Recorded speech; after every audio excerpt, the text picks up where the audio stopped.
අදත් මගේ YouTube channel එකට ඔයාලව අයිබෝවන් කියලා පිළිගන්නවා. ඉතින් අද මම ඔයාලට කියලා දෙන්න යන්නේ ඉතාලම ලේසි විදිහට කොහොමද වාටි මෝස්තරයක් අඳින්නේ කියලා.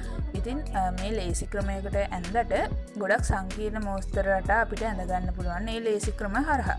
ඉතින් ඒ වගේ මෝස්තරයක් තමයි අද මම ඔයාලට අඳින්න කියලා දෙන්න යන්නේ. ඉතින් මම මේ පාවිච්චි කරන කොලේ කොන්කරා පේපර් එකක් තමයි මම අද පාවිච්චි කරන්නේ. ඉතින් ඒ කොලේ ටිකක් ලොකුයි. මම මගේ මෝස්තරේ අඳින්න අවශ්‍ය ප්‍රමාණයට කපලා තමයි මේක සකස් කරගෙන තියෙන්නේ. ඉතින් ඔයාලට මුලින්ම මේ වගේ මෝස්තරයක් අඳින්න කලින් කොලේ සමානව බෙදා ගන්න ඕනේ කියලා මම කලිනුත් කියලා දීලා තියෙනවා.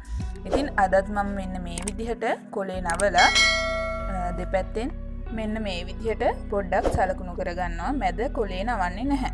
මොකද මැද කොලේ නැමුවොත් අපිට කොලේ පොඩ්ඩක් පොඩි වෙන ගතියක් එනවනේ. ඒ නිසා තමයි මේ විදිහට ගන්න. ඉතින් අඩි රූල තියලත් මේ වගේ අඳ ගන්න පුළුවන් සමාන කොටස් දෙකකට වෙන් කරගන්න.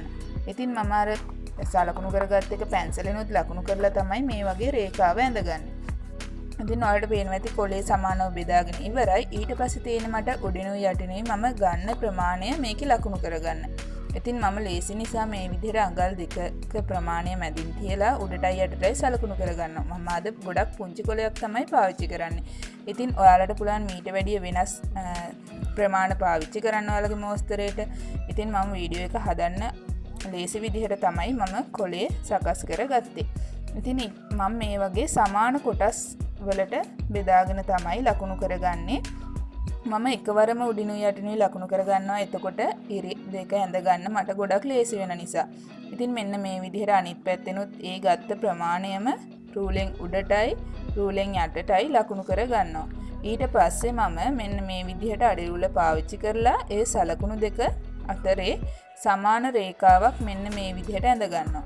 එතකොට උඩිනුත් අපි මේ වගේ රේඛාවක් ඇඳගත්තට පස්සේ අපි මෝස්තරේ අඳින්න ඕනි කොටස තමයි සකස් වෙලා තියෙන්නේ. ඉතින් මෙන්න මේ තීරුව ඇතුලේ තමයි අපි වාටි මෝස්තරේ අඳින්න පාවිච්චි කරන්නේ. ඉතින් ඔයාලා දන්නවා වාටි මෝස්තරයක් කිව්වහම ඒක සිරස් අතට වෙන්නත් පුළුවන්, තිරස් අතට වෙන්නත් පුළුවන්.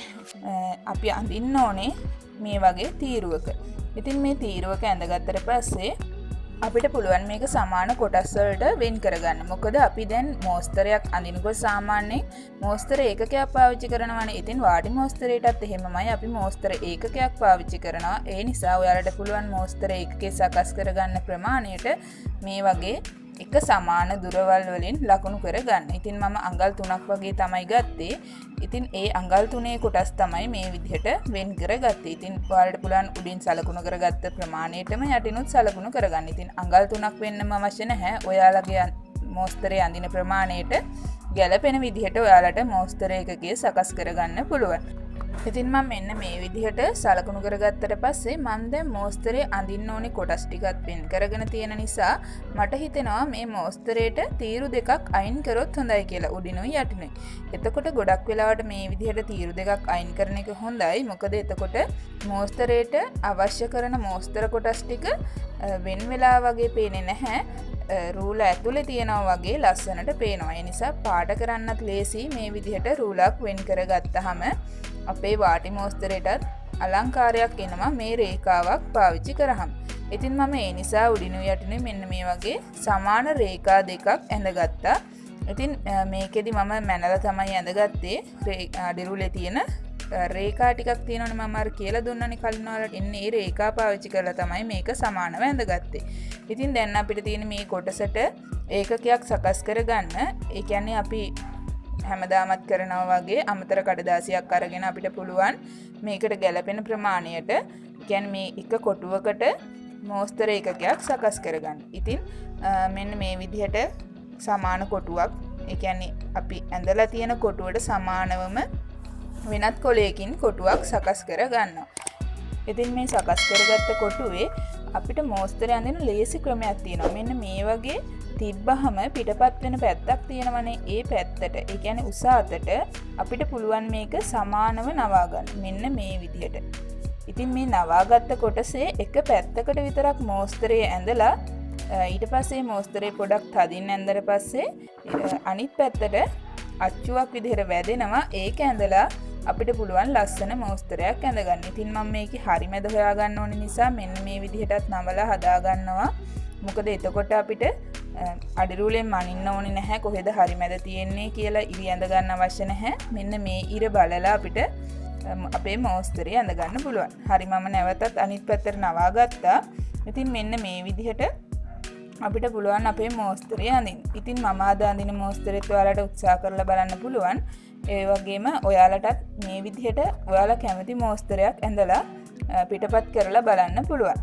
ඉතින් ඔයාලා කැමති නම් මගේ මෝස්තරය අඳින්න උත්සාහ කරලා බලන්න. ඔයාලා වෙන මෝස්තර කොටස් මේකට යොදා ගන්න. මම අඳින විදිහත් බලාගෙන ඉන්න. ඉතින් ගොඩක් වෙලාවට ඔයාලට පුළුවන් ඔයාලා ජ්‍යාමිතික මෝස්තර රට එකතු කර ගන්නවා නම් අඩි රූල නිතරම පාවිච්චි කරන්න. ඒ වගේම මේ කොටස් වලට කව කටුව වුණත් ඔයාලට පාවිච්චි කරලා ලස්සන මෝස්තර කොටස් ඇඳ ගන්න පුළුවන්. ඉතින් අද මම මේ සම්ප්‍රදායික මෝස්තර වගේ මෝස්තර කොටස් ටිකක් තමයි ඇඳගන්නේ.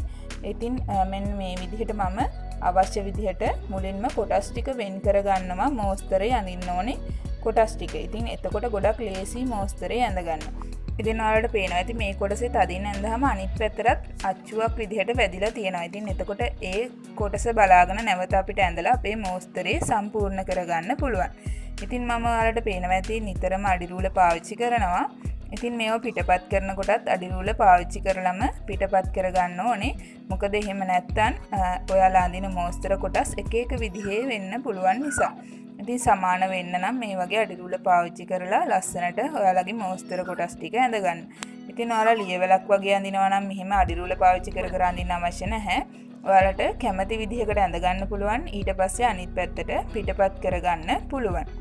ඉතින් මම හිතනවා අදත් මගේ වීඩියෝ එකෙන් ඔයාලා මොනවාම හරි දෙයක් ඉගෙන ගන්න ඇති කියලා. ඉතින් ඔයාලා මගේ YouTube channel එකට අලුත් නම් අනිවාර්යයෙන්ම මගේ YouTube channel එක subscribe කරලා bell icon එකත් click කරලා තියාගන්න. ඉදිරියේදී මම කරන වීඩියෝ එතකොට ඔයාලට ඉක්මනින්ම බලා ගන්න පුළුවන්. ඒ වගේම ඔයාලට පුළුවන් මම කරන වීඩියෝ වලට ප්‍රයෝජනවත්ද නැද්ද හොඳද නරකද කියන එක පහලින් කමෙන්ට් කරන්න. ඉතින් මම ඔයාලගේ අදහස් බලාපොරොත්තු වෙනවා. එතකොට මගේ ඉදිරි වීඩියෝ හදාගන්න මට ඒක පහසුවක් වෙන නිසා. ඉතින් මම දැන් මෝස්තර කොටස් ටික ඇඳගෙන ඉවර වෙන්න ළඟයි. ඊට පස්සේ මට තියෙන්නේ අනිත් පැත්තට මේ මෝස්තර කොටස් ටික පිටපත් කරගන්න. ඉතින් ඔයාලට පේනවා ඇති ගොඩක් ලේසි මේක. මෙන්න මේ පැත්තෙන් බැලුවොත් අපිට පේනවා කදින් ඇඳගත්තොත් අනිත් පැත්තට මෝස්තර කොටස් ටික මේ විදිහට හොඳට අච්චුවක් විදිහට වැදිලා තියෙනවා. ඊට පස්සේ අපිට තියෙන්නේ මේ කොටස් ටික නැවත ඇඳ ගන්න. ඉතින් ඔයාලට මේ විදිහට ඇඳොත් අනිවාර්යෙන්ම පිටපත් කරගන්න ගොඩක් පහසුයි මෝස්තර කොටස. මොකද සමානවම එනවා. ඒ කියන්නේ දෙපැත්තෙන් අපි එකට එකතු කරලා අඳින්න ඕනනේ. ඒ කියන්නේ මේ කොටස එකපාරක් පිටපත් කරාට පස්සේ ආයෙමත් පිටපත් කරනකොට මේ දෙපැත්තෙන් තියෙන කොටස් සමානව තියෙන්න ඕනේ. එහෙම නැත්නම් මෝස්තරේ පිටපත් කරගන්න බැරි වෙනවා සමානව ආවේ නැතොත්. ඉතින් මේ විදිහට ඇඳොත් අනිවාර්යෙන්ම සමාන කොටස් දෙකක් තමයි එන්නේ. එතකොට පිටපත් කරන්න ගොඩක් ලේසි. ඒ නිසා මේ විදිහට ඔයාලා අනිවාර්යෙන්ම අඳින්න උත්සාහ කරන්න. එහෙම නැත්නම් ඔයාලට තව විදිහක් තියෙනවා. ඔයාලට පුළුවන් මේ කොටුවෙන් පිට යන්නේ නැති වෙන්න එක් මෝස්තරේ ඇඳ ගන්න. එතකොට කැපිලා යන කොටස් එන්නේ නැති වෙන විදිහට තමයි අඳ ගන්න ඕනේ. උඩින් කැපිලා යන කොටස් ආවට කමක් නැහැ. දෙපැත්තෙන් කැපිලා යන්නේ නැති වෙන විදිහට තමයි ඔයාලා මෝස්තරේ ඇඳ ගන්න ඕනේ. එතකොට ගොඩක් කල්පනා කරලා බලලා තමයි හරියට මෝස්තර කොටස ඇඳ ගන්න අවශ්‍ය වෙන්නේ. ඉතින් ඊට වැඩිය ගොඩක් ලේසි මේ ක්‍රමයට ඇඳහම ඕනෙම මෝස්තරයක් සමානව පිටපත් කරගන්න පුළුවන් විදිහට ඇඳ ගන්න පුළුවන්. ඉතින් තවත් දෙයක් තමයි ඔයාලා විභාගයකට වගේ පුරුදු වෙනවා නම් ඔයාලට ලේසි ක්‍රම තියෙනවා. ඒ කියන්නේ මේ එක කොටසක් එක මෝස්තර එකකයක් සකස් කරගත්තාම අපිට පුළුවන් ගොඩක් මෝස්තර වලට මේක යොදා ගන්න. ඉතින් උදාහරණයක් විදිහට කිව්වොත් මම දැන් මේ අඳින මෝස්තර කොටස මට පුළුවන් ව්‍යාප්ත මෝස්තරයකටත් පාවිච්චි කරන්න. හැබැයි මම මේ කියන විදිහට වාටි මෝස්තරයට අඳින හැම මෝස්තර එකකයක්ම ව්‍යාප්ත මෝස්තරයකට ගන්න බෑ. නමුත් මම ඇදලා තියෙන එක සමානයි උඩින් යටින් එකතු වෙන නිසා මට මේක ව්‍යාප්ත මෝස්තරයකටත් යොදා ගන්න පුළුවන්. හරි. ඉතින් දැන් මම මේ මෝස්තර එකකේ සකස් කරගෙන ඉවරයි. මම දැන් මේක පිටපත් කරගන්න තමයි හදන්නේ. ඉතින් මේ විදිහට හරිම පහසුයි. ඉක්මනින්ම පිටපත් කරගන්න පුළුවන්.